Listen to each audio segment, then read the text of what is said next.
Hello guys, welcome to my YouTube channel. This is me Tanu. I hope you all are doing well.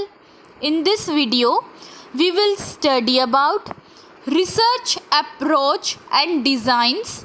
So, this is another chapter of nursing research that we gonna start. And in my previous video, I have explained about the full chapter review of literature. If you haven't watched that video, you can check that video. So guys, without any further delay, let's get into the video. So guys, सबसे पहले हम पढ़ेंगे जो research design होता है उसकी definition के बारे में पढ़ेंगे, ठीक है। Research design is a plan of how, when and where data are to be collected and analysed. So research design एक प्लान होता है, ठीक है, जिसमें हम पढ़ते हैं कि कैसे, कब, कहाँ जो डाटा है वो कलेक्ट किया जाएगा एंड एनालाइज्ड किया जाएगा, ठीक है। सो गाइस, रिसर्च डिज़ाइन एक प्लान होता है जिसके अंदर जो डाटा होता है उसको कब, कहाँ, कैसे कलेक्ट किया जाएगा और एनालाइज किया जाएगा उसके बारे में पढ़ते हैं, ठीक है। Research design is the researcher's overall plan for answering the research question or testing the research hypothesis. So research design researcher का एक ओवरऑल प्लान होता है जिसके अंदर क्या किया जाता है, जो रिसर्चर होता है आंसर करता है जो रिसर्च क्वेश्चन होते हैं उनको, ठीक है, और जो रिसर्च हाइपोथेसिस होते हैं उनको टेस्ट करता है, ठीक है। It is master plan specifying the methods and procedure for collecting and analyzing the needed information in a research study. So, जो रिसर्च डिज़ाइंस होते हैं क्या होते हैं, एक मास्टर प्लान होते हैं जो स्पेसिफाई करते हैं मेथड को और प्रोसीजर्स को, ठीक है, कलेक्ट करने के एंड एनालाइज करने के जो इन्फॉर्मेशन चाहिए होती है रिसर्च स्टडी में, ठीक है, उसको। So guys, next we will study about elements of research design. So research design के क्या क्या एलिमेंट्स होते हैं, ठीक है। अप्रोच होती है इसके अंदर, ठीक है, एंड क्वालिटेटिव और क्वांटिटेटिव रिसर्च डिज़ाइंस भी हो सकते हैं इसके अंदर या बोथ भी हो सकते हैं। और जो ये होते हैं क्वालिटेटिव और क्वांटिटेटिव रिसर्च डिज़ाइन, ये विद और विदाउट कॉन्सेप्चुअल फ्रेमवर्क भी हो सकते हैं, ठीक है। एंड इसका एलिमेंट होते हैं और पॉपुलेशन, सैम्पल और सैम्पलिंग टेक्निक्स होती है उनके बारे में पढ़ते हैं इसमें। टाइम एंड प्लेस होती है डाटा कलेक्शन की, ये इसका एलिमेंट होता है। Tools and method of data collection, ये इसका अनदर एलिमेंट होता है, ठीक है। And method of data analysis, and data को कैसे एनालाइज करते हैं, ठीक है, ये इसके एलिमेंट्स होते हैं। सो अप्रोच क्या होता है गाइस, ठीक है। अप्रोच की हम सबसे पहले डेफिनेशन के बारे में पढ़ेंगे। It involves the description of the plan to investigate the phenomenon under study in a structured, unstructured और combination of two methods.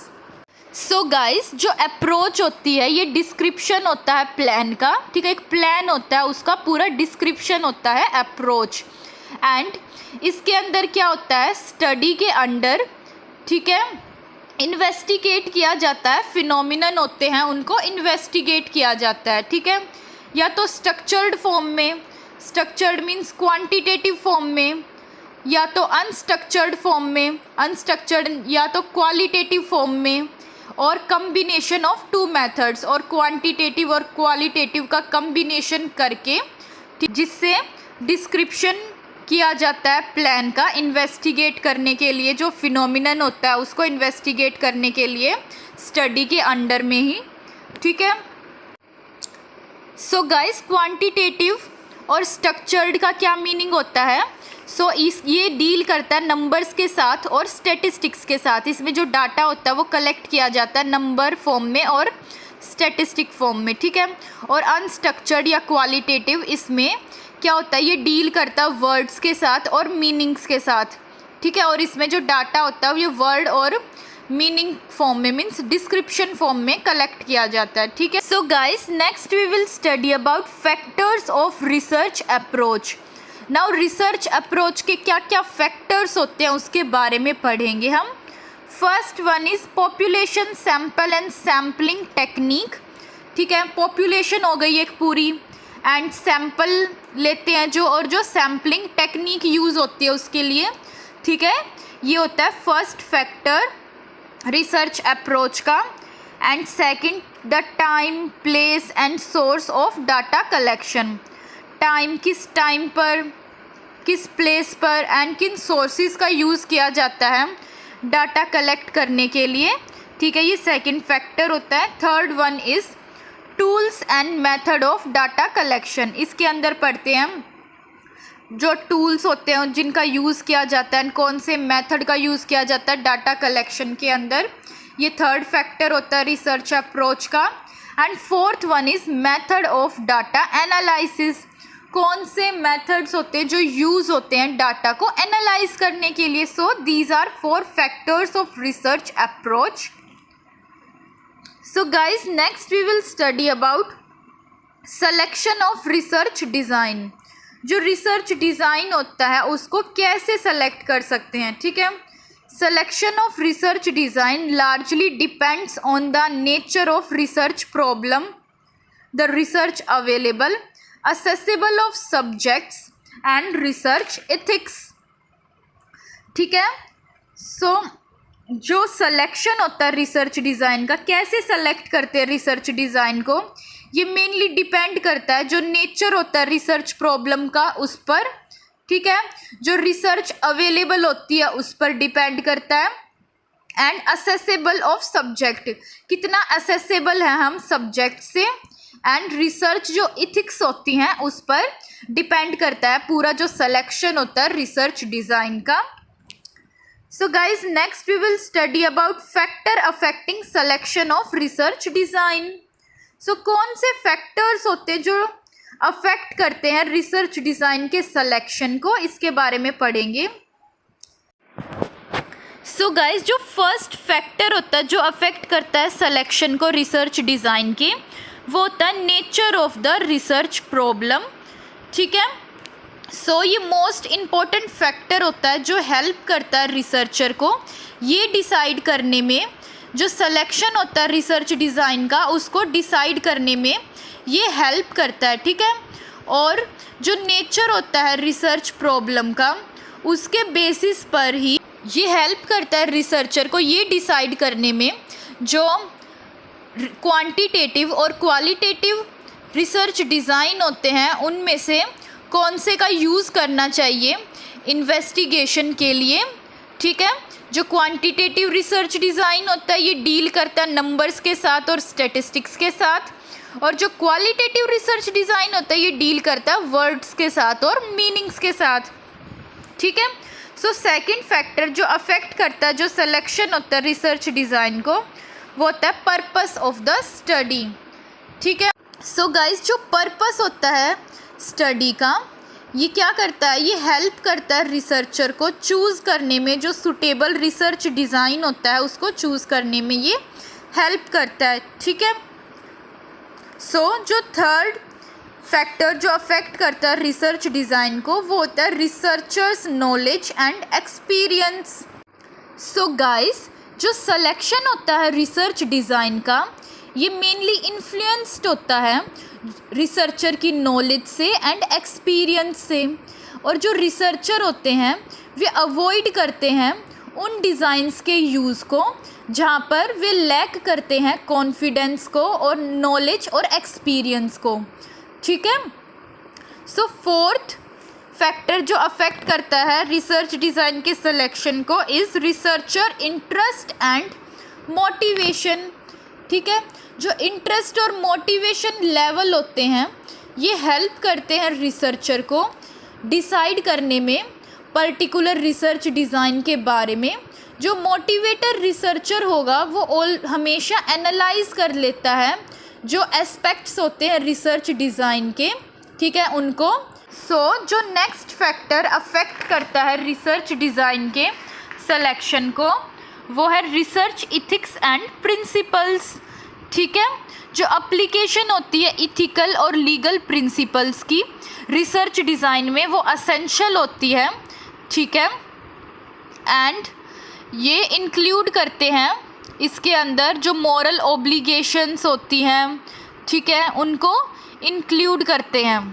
So guys, next factor जो अफेक्ट करता है सिलेक्शन को रिसर्च डिज़ाइन के, वो है सब्जेक्ट एंड पार्टिसिपेंट्स, ठीक है।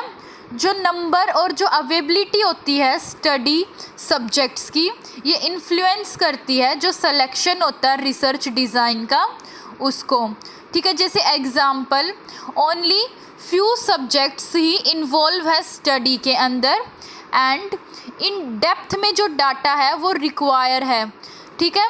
तो जो क्वांटिटेटिव रिसर्च डिज़ाइन है वो यूज़ होगा, ठीक है, इन केसेस में। बट केस होता है जैसे लार्ज सैम्पल का, तो जो रिसर्चर है वो क्या करेंगे, वो यूज़ करेंगे क्वांटिटेटिव रिसर्च डिज़ाइन को, उसमें वो क्वालिटेटिव रिसर्च डिज़ाइन को यूज़ नहीं करेंगे, ठीक है।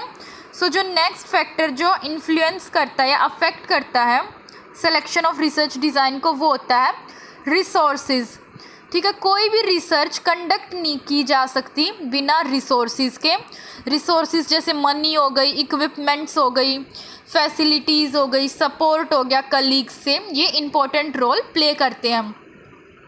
नेक्स्ट वन, टाइम, ठीक है। जो टाइम होता है ये मेजर डिसाइडिंग फैक्टर होता है रिसर्च का जो डिज़ाइन है उसको सेलेक्ट करने के लिए, ठीक है। जो रिसर्चर होते हैं उनको ज़्यादा जो टाइम है उनकी नीड होती है जो लॉन्गिट्यूशनल स्टडीज़ होती हैं उनको कंडक्ट करने के लिए, बल्कि जो क्रॉस सेक्शनल स्टडीज़ होती हैं उनको कंडक्ट करने के लिए शॉर्ट टाइम की ही ज़रूरत होती है। नेक्स्ट जो पॉइंट जो अफेक्ट करता है सिलेक्शन को रिसर्च डिज़ाइन के, वो होता है पॉसिबल कंट्रोल ऑन एक्स्ट्रानियस वेरिएबल्स, ठीक है। एक्स्ट्रानियस वेरिएबल्स कौन से होते हैं, ये वो होते हैं जिनको रिसर्चर होता है वो इन्वेस्टिगेट नहीं कर रहा होता, वो होते हैं एक्स्ट्रानियस वेरिएबल। जो कंट्रोल एक्स्ट्रानियस वेरिएबल के ऊपर, ये इन दिस वे ये अफेक्ट करता है सिलेक्शन को रिसर्च डिज़ाइन के। एंड नेक्स्ट जो अफेक्ट करता है पॉइंट, वो है users of the study findings, means जो रिसर्च डिज़ाइन है ये इन्वॉल्व करते हैं वेरियस मेथड्स को डाटा कलेक्शन के लिए एंड एनालिसिस के लिए, ठीक है। चूज़ करते टाइम रिसर्च डिज़ाइन को रिसर्चर को इंश्योर करना चाहिए कि जो रिसर्च डिज़ाइन है वो अप्रोप्रिएट है या नहीं यूज़र के लिए स्टडी फाइंडिंग करने के लिए, ताकि जो एडवांटेजेस होते हैं उनको मैक्सिमाइज़ किया जा सके, ताकि अच्छा रिज़ल्ट ऑब्टेन हो सके, ठीक है। Guys, next we will study about validity of research design. There are two important criteria for evaluating the credibility and dependability of the research design. दो important criteria होते हैं जो क्रेडिटिटी और डिपेंडेबिलिटी होती है रिसर्च डिज़ाइन की, उसको इवेल्युएट करने के लिए. First one is internal validity and second one is external validity. ठीक है, ये इंपॉर्टेंट क्राइटेरिया होते हैं. सबसे पहले हम पढ़ेंगे इंटरनल वैलिडिटी के बारे में. Campbell and Stanley used the term internal validity. ठीक है, जो कैम्पबेल और स्टेनली थे उन्होंने यूज़ किया था ये वर्ड इंटरनल वैलिडिटी को to refer to the extent to which it is possible to make an inference that the independent variable is truly influencing the dependent variable. Guys, इसके अंदर हम पढ़ते हैं कि किस एक्सटेंट तक ये पॉसिबल है कंक्लूज़न करना. इन्फेरेंस का मीनिंग होता है कंक्लूज़न करना कि जो इंडिपेंडेंट वेरिएबल हैं ये ट्रूली इन्फ्लुएंस करते हैं डिपेंडेंट वेरिएबल को. ठीक है, ये है internal validity. Next we will study about external validity. Explores the generalization beyond specific experiment to check if the result and findings came out to be same with other setting or with other subject population but related variable. So इसके अंदर क्या किया जाता है, जो generalisation होती है किसी भी स्पेसिफिक एक्सपेरिमेंट के पीछे, उसको एक्सप्लोर किया जाता है ताकि जो रिज़ल्ट होता है, फाइंडिंग्स आई है, ठीक है, उसको चेक किया जा सके कि वो सेम है, ठीक है, जो अदर सेटिंग है और अदर सब्जेक्ट पॉपुलेशन है उसके सेम है, ठीक है, बट जो वेरिएबल्स हैं वो रिलेटेड हैं, ठीक है. So guys, that's it for today. I hope you understood the topic, and in our next video we will study about types of research design. And thank you for watching my video, and if you really liked my video, then don't forget to like and subscribe to my channel, and also hit the bell icon to get notification of my next video.